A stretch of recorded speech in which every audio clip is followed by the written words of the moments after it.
On the food security issue, it's very important to know that when we left Tigray as an interim administration on last June, there were 2.2 million people internally displaced, a total of 2.2 million people in Tigray. You can imagine, and about 4.5 million people were they were in urgent need of for food and medicine, and there were about 1,553 gang raped and raped women and girls only in Mekelle Aider Hospital. So you can imagine how much is the issue of Tigrayan crisis is worse than the other crisis. That's why I'm always disturbed, and even for me, it's heartbreaking when I saw some issues that I'm very sorry that what is happening in Ukraine, what's happening in Afar, Oromia, in Amhara. But it's very important for the government bodies, especially for the UK and the Canada, that understand that there were 2.2 million people internally displaced in Tigray, and this is a region which is under siege for the last 11 months. And there were also 16 local areas in Tigray when we were there, which were under siege. Even it was not allowed to send the food and medicine to 16 waredas in Tigray. Possibly from 1.3 million people up to 2.3 million people live in that areas. The government argument was that they replied to us that there are some security forces from the Tigray defense forces in that areas, and they wouldn't allow any kind of food or medicine to this area. So for the 16 waredas in Tigray, for about 2.3 million people, the siege was almost now for 2 years. And for the major cities in Tigray, the siege is almost 11 months. So this is the worst scenario, and 80% of the hospitals in Tigray were completely destroyed. I actually have witnessed that. I saw that on my eyes. And those hospitals were deliberately destroyed in Tigray. So in case of the food shortage, we were unable to manage the food shortage in Tigray last year. That there were about every day there were about 100, 200 heavy trucks entering into Tigray, but it was completely out of our control to feed all these people, those internally displaced people, and most of the rural areas and the major cities. All the food stock were looted by the Eritrean troops. The remaining were destroyed deliberately. So it is very important to know that our people is a minute away to perish, and that we don't have the time, and the international community has to take a firm action on this. Thank you very much. So what can we do next? Should governments sanction certain individuals responsible for crimes under international law? Should we use the Magnitsky Act, for example, on Ukraine? Who wants to tackle this question first? I'm happy to respond. Oh, okay. Okay, Ewelina and then Fisseha. Yes, of course, we need to ensure justice and accountability. So, of course, in order to do that, especially if we talk about international criminal justice or even domestic justice, we need to preserve the evidence of the atrocities and preserve the evidence not only of the killings, but also and especially of the use of rape and sexual violence. And we've had a number of accounts of it, and some of them were also reported on by Lucy Kassa, very, very disturbing stories of the use of rape and sexual violence against Tigrayan women, where we also see the very strong element of genocidal atrocities. So that all needs to be preserved for future prosecutions, whether on the international level or domestically. It could be, of course, in Ethiopia, but it could be in other countries using the principle of universal jurisdiction. But Another way of ensuring justice is, of course, there are different mechanisms to ensuring justice, and sanctions could also take us in this direction. And imposing Magnitsky sanctions, whether freezing assets or imposing travel bans on individuals, have been very effective in a number of different situations, and it should be used here as well. And I would just give you one example. There was one individual in Ethiopia who's also a British citizen and is accused of playing a very important part in the atrocities against Tigrayans, and he should be one of the people to be considered for sanctions and also for prosecutions here in the UK. And this has not been done yet. So of course we need to explore all possible legal avenues and ways how we could address the ongoing atrocities and what could potentially stop. But I would just very, very briefly mention, of course, the Genocide Convention and the duty to prevent, and what it actually asks us to do, or when it should be triggered. So, of course, we know that states have the duty to prevent, but the duty to prevent is not to be triggered when we see bodies on the street. The duty to prevent is to be triggered when, at the very instance, a state learns or should have learned of the serious risk of genocide. So, of course, the duty to prevent should have been triggered much, much earlier, and potentially back in 2020, when we've had the assessments of various organizations saying that atrocities will follow. So of course we are quite late in terms of responding and in terms of trying to prevent the atrocities or prevent the risk from materializing. But also when we look at the duty to prevent is to take deploy all steps reasonably available that could help to prevent genocide. So of course we need to look outside only legal steps that can be taken in relation to the situation in Ethiopia, and explore what all states can do what is in their power to do to make sure that the atrocities are stopped. Thank you very much.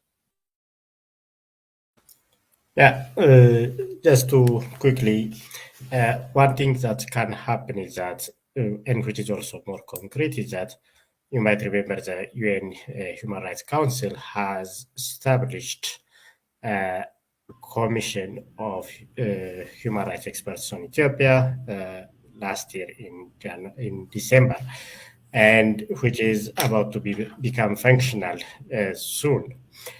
But this commission has not yet able to go to Ethiopia. The government has outrightly rejected this commission, and so in this situation, what the countries can do is that they need to make sure that this commission has unfettered access to do its work. This commission has a mandate to investigate. It has a mandate to preserve evidence and to make proper recommendation about the future, including transitional justice and other measures, and including international justice mechanisms appropriate for this. So this mechanism needs to be fully supported. But from what we know, the commission does not have enough resources because of all the attention to Ukraine right now. So they were not able to get the right staff and funding to do their job. And if they don't have access to the region, they might be able to do a good job remotely, but it needs a lot of investment. It needs a lot of resource, including satellite imagery, open source data verification, geolocation, and all the technology, but they don't have. So the UN and the member states, including the UNHRC, need to, it's not only about deploying a commission or establishing a commission. That commission should have all the adequate resources to undertake its mandate. That's a very important step that should come in this context, because what we have documented in this conflict is just the tip of the iceberg. what we have reported and what we know is just a drop in the sea to what actually has happened. And that can only come out if this independent mechanism has access to the region or is well equipped to do its job, even remotely. Thank you. Thank you very much. And perhaps this can serve as a final statement. If you had one recommendation for or viewers or for the Canadian government, for MP, or what can viewers can do to kind of put pressure on their governments and MPs, what would it be? Perhaps we'll start with Heather, because I know you have to go soon. Thank you so much, and I want to just take a moment really quickly before I leave to just say how effective the Tigrayan community has been reaching out to members of parliament. You know, I think the effort that they've put in, I have heard from many members of the community. You know, they've provided me with resources, they've provided me with reading, so kept me informed, which has been really fantastic. The House will rise in the next several weeks. We have 17 days left of this session, and so it's during the summertime that we will also need that pressure be put on the government, that the pressure put on global affairs, on the Minister Joly can be taking action during the summer, even when Parliament isn't sitting. So I think that's another pressing issue that we do. And let's tie the things together that we need to move on. We need to be looking at sanctions again, sanctions in Ethiopia, and we need to be looking at food security in the Tigrayan region, access, media. All of these pieces need to be talked about and brought together. So we can do what we can within the committee for the foreseeable future. But like I said, 17 days left means that the pressure has to be put on the government itself over the next little bit. And Sissay, I have a very few things to say. One of the things that we need to do is we have to call it for what it is. It's a genocide. The Canadian government has to pronounce it as genocide. The British government has to pronounce it as genocide. So that has to happen. And the next thing to do is to sponsor, to file an indictment on ICC for those international laws that has been breached. Those are the things that we need to concentrate while the Canadian and British government put in more sanctions to those who are responsible for the genocide, the crime against humanity, and all the things that we spoke about. Thank you. Thank you. Gebremeskel, do you want to go next? And then we'll go to you, Fisseha, and Ewelina last.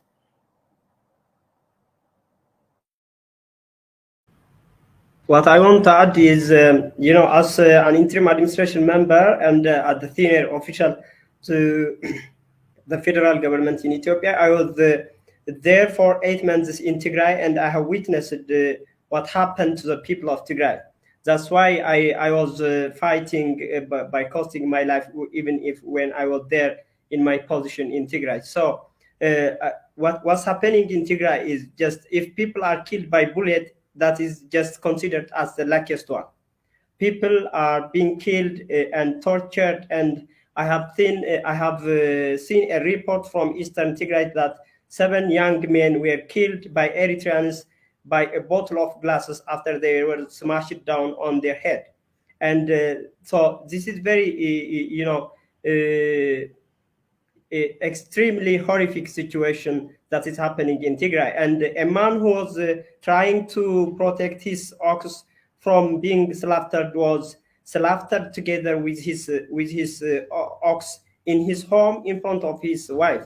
So as Sissay is saying that, and as I am the eyewitness who witnessed what happened in Tigray, this is the genocide never seen anywhere else in the world, and the international community has to call it in its name, and there should not be denied that. So what we need right now as Tigrayans is that rapid, transparent international investigation into the crimes committed in Tigray is very important.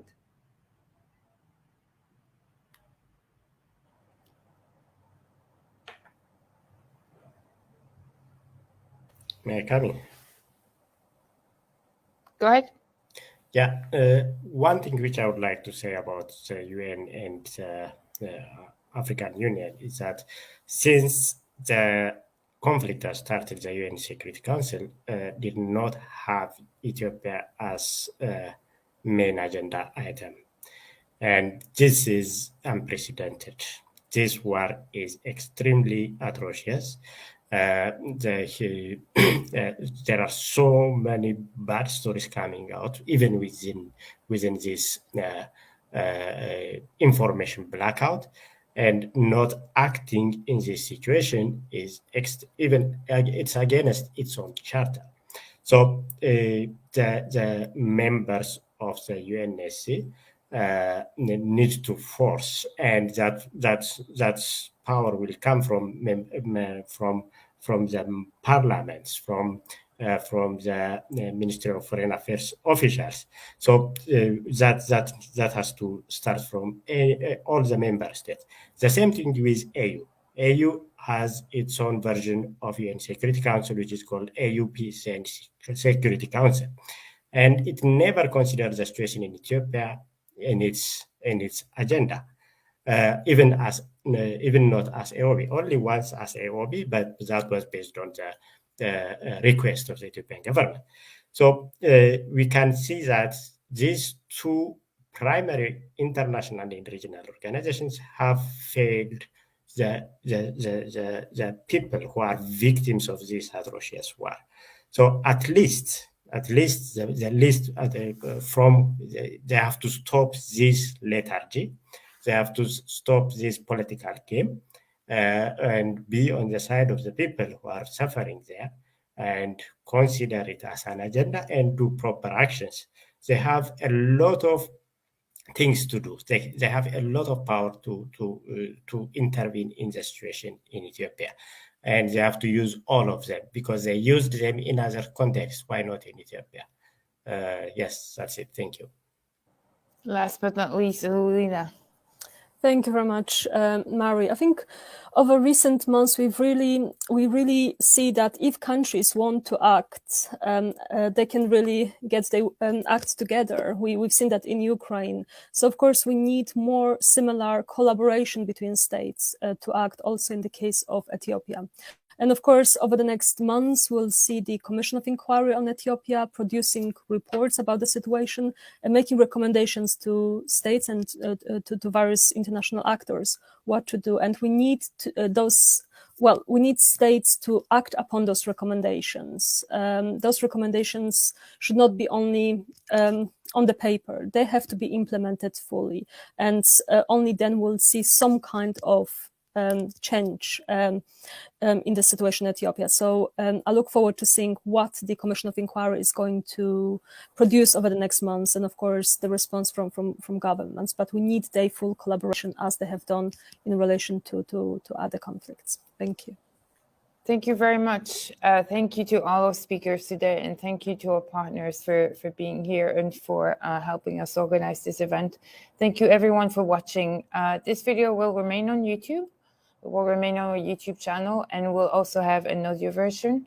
And you can subscribe to our podcast, which is called Human Rights Talks. So don't hesitate to subscribe, and don't hesitate also to subscribe to your newsletter. Thank you again for being here, and thank you to all our speakers.